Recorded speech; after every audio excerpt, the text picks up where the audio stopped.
Russia is dying. Not from NATO expansion, not from Ukrainian resistance, not even from Western sanctions.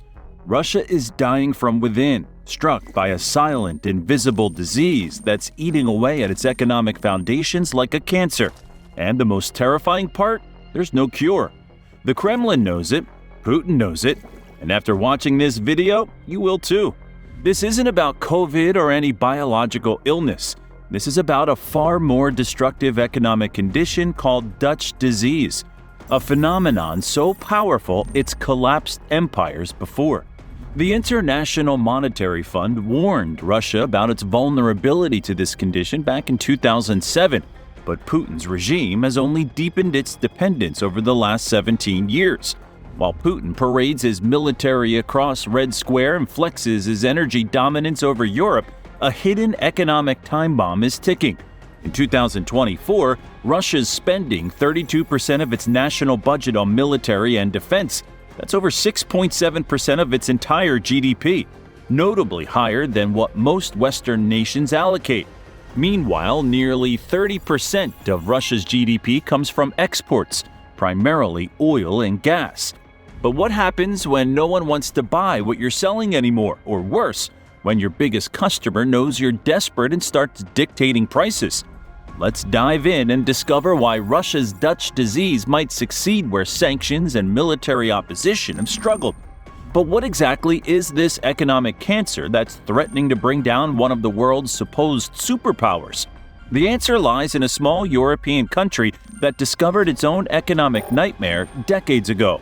The term Dutch disease originated in the Netherlands during the 1960s after the Dutch discovered the massive Groningen natural gas field in 1959. Initially, this seemed like winning the national lottery, enormous wealth from energy exports. But something unexpected happened. As the energy sector boomed, the country's manufacturing sector withered away. Workers moved to the more lucrative energy industry or to service jobs catering to newly wealthy energy executives. Manufacturing couldn't compete for labor. Meanwhile, the Dutch currency strengthened due to energy exports, making their other exports too expensive on the global market. This economic syndrome has three key symptoms. A booming resource sector drains investments from other industries. The service sector expands to cater to the newly wealthy. And finally, the country becomes dangerously vulnerable to any external shock affecting its dominant industry. Unlike the Netherlands, which recognized and addressed the problem, Putin's Russia has only deepened its dependence, setting the stage for a potentially catastrophic economic collapse. You might be wondering, how bad could this really be for a country with the largest landmass on Earth and some of the most abundant natural resources on the planet? The answer will shock you. On paper, Russia's economy is currently exhibiting robust performance. According to data from Trading Economics, Russia's GDP expanded by 4.1% in 2024, maintaining the same growth rate as the previous year. This growth rate surpasses that of the European Union, which recorded a GDP growth of 1.1%. However, these numbers conceal a crucial vulnerability. Russia's growth is heavily reliant on its resource extraction sector, primarily oil and gas. Fossil fuels account for a significant portion of Russia's total exports, making the country susceptible to market fluctuations. This dependence has become even more precarious since the Ukraine invasion. Before the war, Russia supplied a substantial portion of Europe's natural gas. After Western sanctions were imposed, Russian exports to the EU significantly declined, though the exact reduction to less than 20% of pre-invasion levels is not confirmed in the available sources. The consequences are devastating. Russia now depends on just two customers, China and India, for a significant portion of its oil exports. In fact, these two countries account for approximately 84% of Russia's crude exports. This doesn't just mean fewer markets, it means a complete loss of negotiating power. China and India now dictate terms, forcing Russia to sell its oil at discounted prices. While the exact discount figures vary, Russian fuel revenue has plunged from $1.36 billion per day in 2022 to significantly lower levels in 2024, despite selling similar volumes. In other words, Russia has gone from being a global energy superpower to being China's gas station, and not even a profitable one at that. But here's where things get even more alarming, because Putin's decision to invade Ukraine wasn't just a military miscalculation, it was economic suicide, and the numbers prove it. When Putin launched his invasion in February 2022, he didn't just start a war. He accelerated Russia's economic disease by creating what economists called a dual-layered Dutch disease. At the national level, the energy sector has long drained resources from manufacturing. But now, excessive military spending is creating its own distortions. With approximately 32% of the federal budget allocated to defense, critical sectors like healthcare, education, and infrastructure are being starved. The consequences for ordinary Russians are becoming increasingly visible. In 2023, Russia's healthcare system continued to struggle with underfunding, allocating approximately 5% of its GDP to healthcare. This has led to shortages of staff and medical resources, leaving many regions with insufficient care. Education funding has been insufficient, resulting in teacher shortages and deteriorating school conditions. Meanwhile, infrastructure is in decline. Reports show that road maintenance funding has dropped, and in Siberia, many municipal heating systems are in urgent need of replacement, but there's not enough funding available to address these issues. Reports from Russian regions show military families receiving payments that sometimes exceed a year's civilian wages in a single month. This creates a perfect storm. Essential industries lose workers to either military service or to service jobs catering to these newly wealthy military families. Local prices rise, wage expectations increase, and non-military industries struggle to compete. The manufacturing sector continues to hollow out. While Russia has increased production of military equipment, ship and aircraft production rose 67% in 2023. Civilian manufacturing is collapsing. Chinese vehicles now represent 60% of Russia's car market, up from just 9% before the invasion. Key agricultural equipment like tractors is increasingly imported rather than domestically produced. When you prioritize tanks over tractors, you might win battles but lose the economic war. For ordinary Russians, the economic consequences of Dutch disease aren't abstract. They're being felt in daily life through a roller coaster currency that's destroying savings and purchasing power. Since the invasion, the ruble has undergone wild fluctuations that have devastated household finances. In February 2022, the ruble traded at around 75 to the dollar. By March, it had plunged to 120, losing nearly 40% of its value in weeks.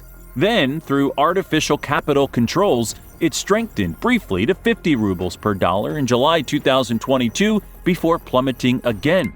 By 2024, these currency swings have created a nightmare for Russian families.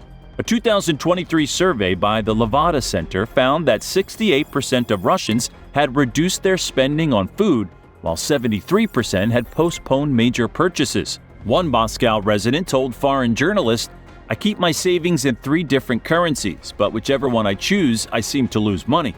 The ruble's instability has led to bizarre economic situations. In some border regions, Russians now travel to neighboring countries like Kazakhstan and Georgia to buy basic goods, which, despite import tariffs and travel costs, are still cheaper than domestic products. A school teacher from Omsk described crossing into Kazakhstan once a month to buy coffee, cheese, and medicine. "Even with gas for the drive, I save about 20% of my monthly salary." These currency fluctuations reveal how Dutch disease has corrupted the foundations of Russia's economy. While the Kremlin publishes impressive GDP statistics, the average Russian experiences a very different reality, one of declining purchasing power, disappearing savings, and growing uncertainty. When Western sanctions hit, Putin's regime launched a frantic effort to create financial workarounds. But these desperate moves reveal just how vulnerable Russia's economy has become. By 2024, Russia faced the most extensive sanctions regime ever imposed on a major economy. Over 16,500 individual measures aimed directly at its energy exports and financial system. These restrictions cut deep, accelerating an already worsening crisis. By late 2023, inflation had decreased from its previous highs. with an annual rate of about 5.9% for the year. However, interest rates hit a crushing 21% and borrowing became nearly impossible. The ruble remained volatile, reflecting the economic pressures and sanctions imposed on the country. Putin's solution?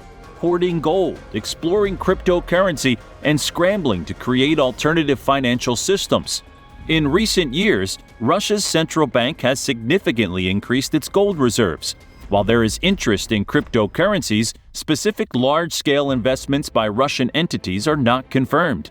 Each attempt to stabilize the currency only underscored how fragile Russia's economy had become. But these are mere bandages on a gaping wound. When Russia tried to force unfriendly countries to pay for natural gas in rubles, European buyers simply accelerated their transition away from Russian energy sources.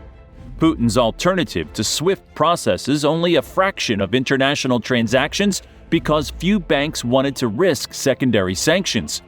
These aren't just economic maneuvers. They're signs of a system in its death throes, treating symptoms while the underlying disease consumes it from within.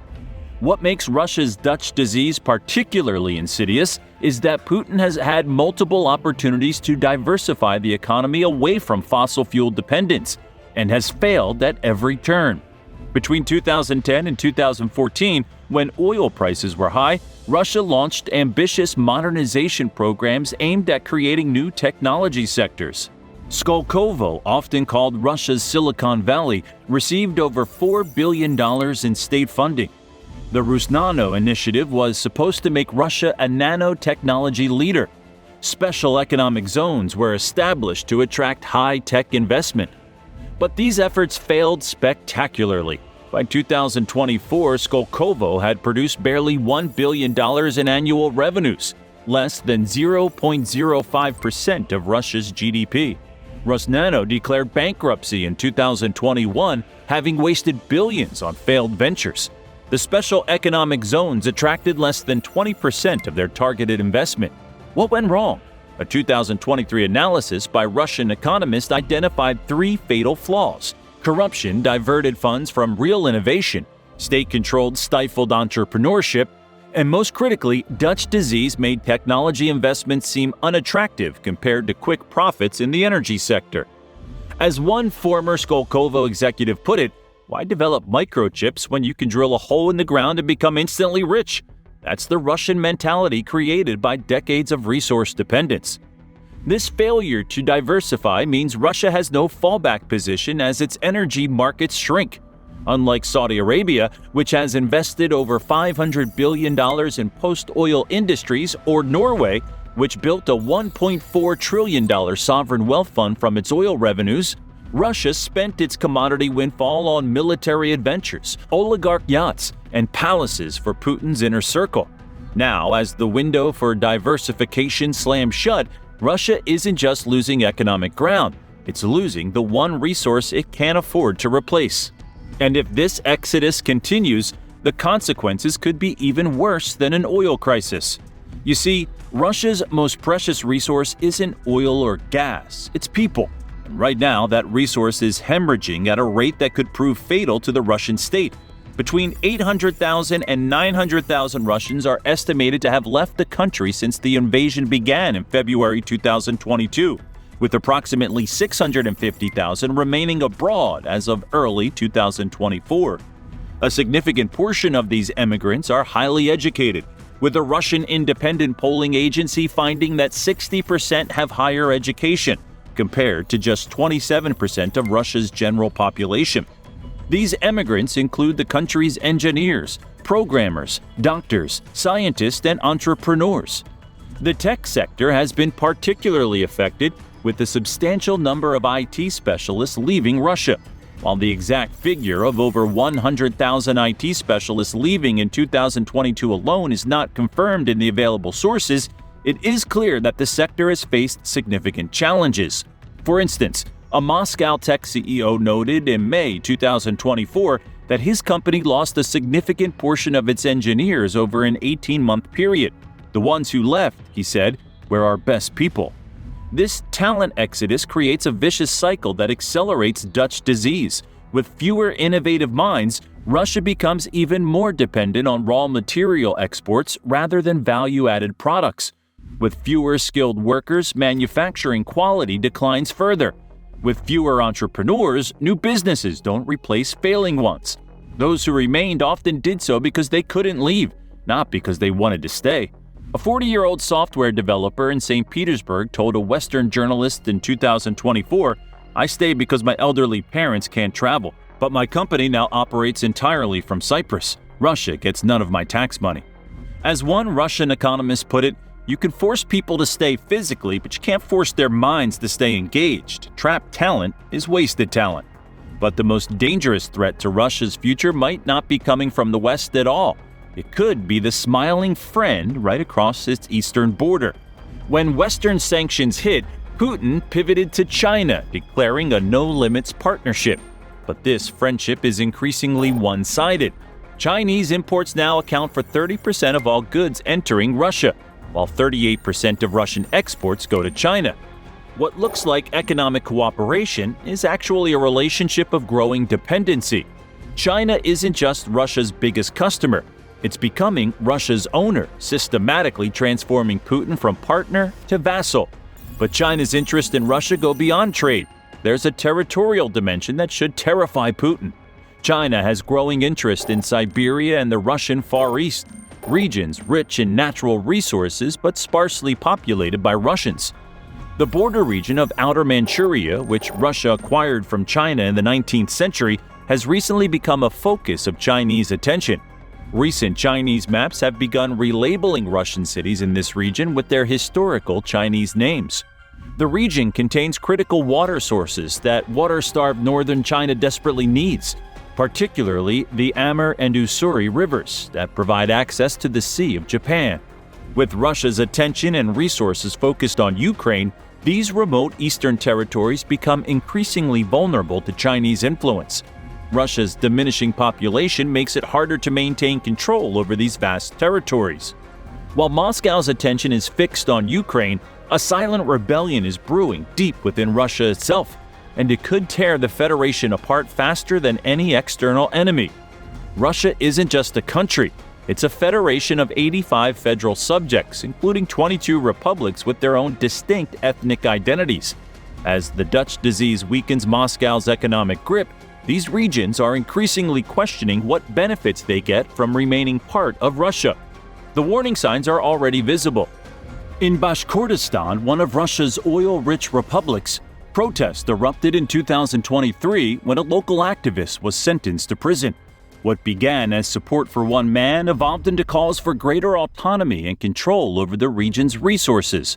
Why, protesters asked, should Moscow profit from Bashkir oil while local hospitals lack basic supplies? Similar sentiments are brewing in Tatarstan, Sakha, Yakutia, and other resource-rich republics. The economic logic is compelling. These regions provide the natural resources that power Russia's economy, yet they receive disproportionately small returns on their contributions. In January 2024, a leaked memo from Russia's Federal Security Service, FSB, revealed growing concern about separatist sentiments in at least 5 regions. The document noted that economic grievances were the primary driver, with local populations increasingly resentful of Moscow's resource extraction policies. In Tyumen, a major oil-producing region, university polls showed that 38% of residents believe that they would be better off economically if they controlled their own resources. The Siberian regionalist movement has grown from a fringe group to a significant underground force. Its slogan, "Stop Feeding Moscow," resonates with populations who see their natural wealth flowing west while their living standards decline. In 2023, authorities in Krasnoyarsk uncovered a network of Siberian autonomy advocates who had been distributing literature comparing Siberia's situation to internal colonization. The Far East presents an even more alarming scenario for Putin. The vast region bordering China and close to Japan contains some of Russia's most valuable resources, but is sparsely populated, with just 8 million people spread across 6.2 million square kilometers, larger than the entire European Union. Already, Far East residents feel abandoned by Moscow. One local official in Khabarovsk told foreign journalists in 2023, Moscow only remembers we exist when they want our resources. The 2020-21 Khabarovsk protest, the largest in the region's post-Soviet history, demonstrated just how fragile Moscow's control has become. Vladimir Putin clearly recognizes this threat. In 2013, he signed a law criminalizing calls for separatism. You only ban something you truly fear. In 2023, the Kremlin doubled the maximum sentence for such calls to 10 years in prison. But repression alone can't hold the country together when economic fundamentals are pulling it apart. As Moscow focuses its dwindling resources on the war effort, these neglected regions grow increasingly resentful. Even if Russia somehow survives its current crisis, a technological revolution is silently advancing that could deliver the final blow to Putin's oil-dependent state. Perhaps the most existential threat to Russia's oil-addicted economy isn't geopolitical at all, it's technological. The global energy transition toward renewables represents a slow-motion economic catastrophe for Putin's regime. According to the International Energy Agency, global oil demand could peak as early as 2028. Some industry analysts suggest it might already have peaked. For a country where fossil fuels represent 60% of exports, a world moving beyond oil and gas is an extinction-level event. This isn't some distant threat, it's already happening.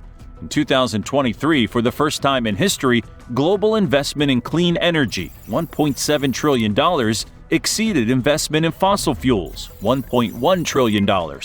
Major automakers from Toyota to Volkswagen to General Motors have announced plans to phase out internal combustion engines entirely between 2030 and 2035. China, ironically Russia's biggest oil customer, is leading the transition to cleaner energy. 2024 electric vehicles represented a significant portion of new car sales in China, with plug-ins accounting for 48% of the market and battery electric vehicles alone making up 25%. The country has also been rapidly expanding its solar capacity, adding substantial amounts in recent years. Each new solar panel and electric vehicle reduces future demand for Russian oil and gas. Europe, once Russia's main energy market, is accelerating its transition away from fossil fuels.